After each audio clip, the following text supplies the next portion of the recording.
morning, everybody. It's been a while. I think it's been almost a month. Yes, a whole month since I've posted, since I've put anything forward. I have personally been busy. Not as doing all the stuff that I would normally like doing, especially riding my motorcycle. That just hasn't happened. But in the last month or so, I've been spending a lot of time doing schoolwork. I'm doing a course that I'm not overly enjoying very much.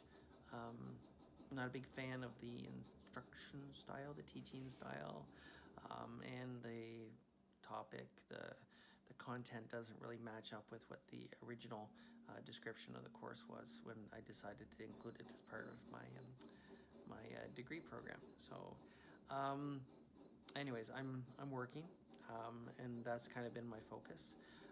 Haven't gotten out much because thanks to COVID. I do get out every day, at least I try to. Walks, runs and whatnot. I'm still trying to look after and become slim, get rid of some of the remnants of aging and carrying extra weight for a while. But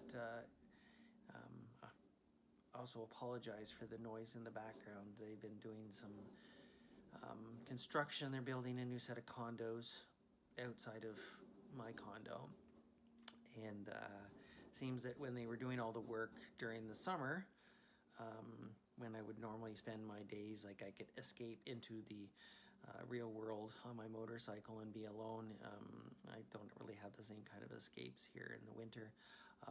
But it seems they missed getting rid of some of the bedrock in certain places so that they could put in the pipes and sewage drains and all that stuff. So anyways, since most of this has been because of my FFS that I had, I just wanted to catch up and let you see how things have been turning out. By this point in time, I think there's very little left over in the way of healing. I'm regularly still using the little silicone gel that the doctor gave me, the surgeon gave me, and I use that under here. Yeah, nose cam, but you can see there, I mean, there still is some remnants. I guess it depends on the time of the day and whether I've been blowing my nose or whether I've been outside or not. But it's becoming less and less noticeable. Similarly, again, if I get close enough, you can see the mark right there.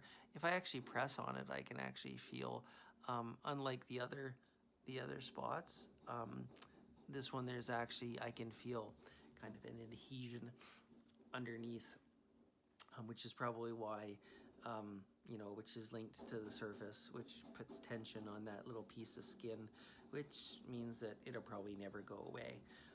But you know what? It's not the worst in the world. I have dimples and stuff from previous, and scars like here from previous accidents in my life. A small little blip right there isn't going to be a big deal. From time to time, I'm still, I'm looking at my eyes, and although I don't know whether I'm doing anything right or wrong, I find that there still is, this bulginess. It's not down here like it used to be, but it's not as smooth as I was hoping for where it would be after having gone through everything I did and paid whatever I did to get it. I almost forgot, like, my biggest issue initially was my upper lip. I guess, as you can tell now, my kind of, as a friend of mine would call it, my resting bitch face. I'm not very good with just, leaving my face expressionless. But my resting face isn't as pouty as it was before. I was kind of hoping that eventually, as the swelling went down in here, that kind of the outside, the skin on the outside would stay up, this M shape would go up a bit, and kind of like the inside of my lip would come down, sag a little bit, so that the line there would become more natural. And I find that, I guess, waiting, being patient, has actually got me there. I'm actually rather pleased that it turned out that way. I mean, that scientifically, biologically seemed to make sense. It's not perfect, but it's not as bad as it was before. Obviously, as you can tell, well, maybe not tell, there's very little you can actually see, especially from the front, because from the front, I didn't have a very prominent brow ridge. And to be honest, even today, if you look at me from the side, and I'm not going to try to move this thing around to show things from the side. It's just, I'm not prepared for that. But I find that even just my eyebrows and the psoriasis, mottled skin here, already, does enough bumpiness on my forehead that, there's not much, overall change in there, and you can't really see it from the front. But I'm pretty happy with it. I think I mentioned in one of my previous videos that I'm actually planning, and I keep procrastinating, probably because I'm doing schoolwork and focusing on it, but I'm planning on, and I'm working with you here, planning on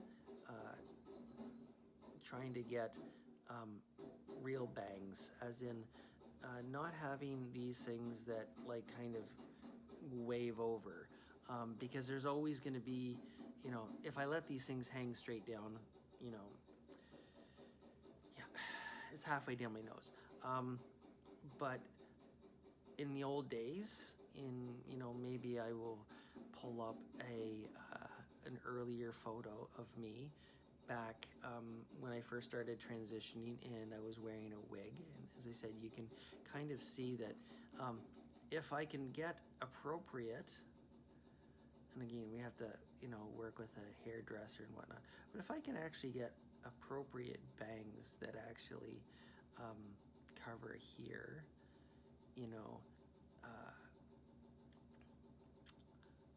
I can do much more to, reduce the visibility of this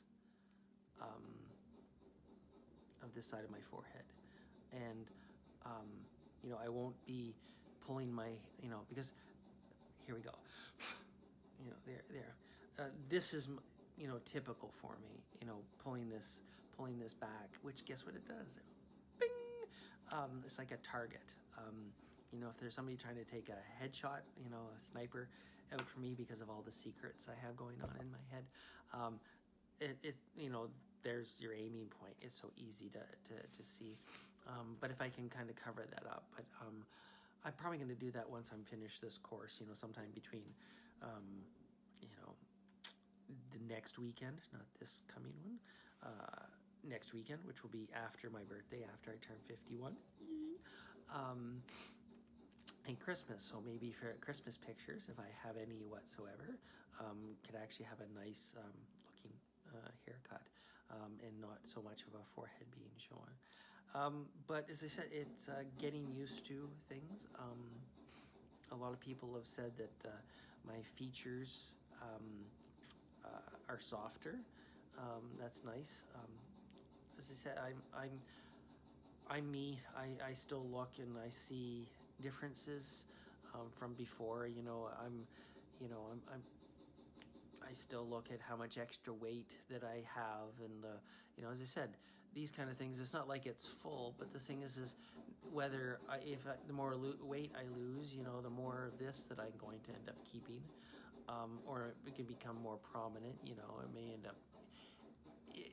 That's the kind of thing. It's like, the surgeon at the beginning recommended a facelift and even a neck lift, and it's like, okay, don't know how much those things cost. Probably a lot less invasive, Because I know a facelift is more back here, like they kind of pull things up behind the,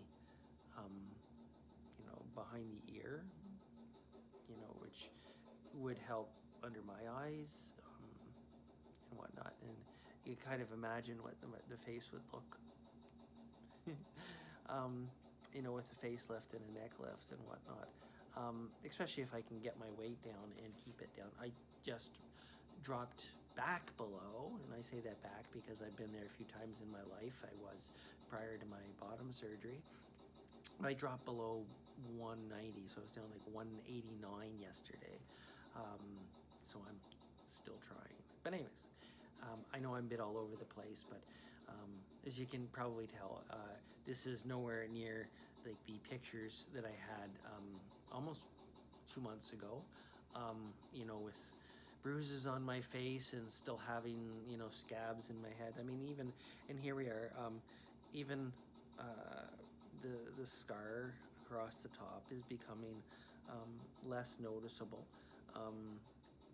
Probably in the new year, I'll consider, as I said, depending on how this stuff goes, getting proper bangs. Look at actually like potentially getting some hair implants, in here so that when my hair does blow back or to the side, that it's a little bit less noticeable. So anyway, I'm gonna call that my update. Not a lot of concrete things, just a little bit update where things are in my life. I'm getting to the point I can get closer to saying that I'm happy with the results of the surgery. We're always looking for something a little bit better, a little bit more perfect. We have our ideals, and we're always working towards them. But I guess when I look at myself now, and I look at pictures before the surgery and even pictures before transition, I'm happy with who I see here talking to you. And I'm hoping that if you're on a similar journey, or even if you've known me, that's probably the most important thing, that you can be happy who you see. That's part of the journey. There's no sense in doing this if you're not going to be happy with who you are and who you're becoming. So anyways, take care and try to live in the moment. Hopefully I can get to see you before the holidays, maybe with another haircut. If not, enjoy the holidays, enjoy the time off, if you can, with family and friends, and enjoy that kind of intimacy. And I'm not talking sexual intimacy, but that kind of intimacy that we're all missing at this time of year, in 2020. But anyways, please take care, and we'll see you next time. Okay, bye.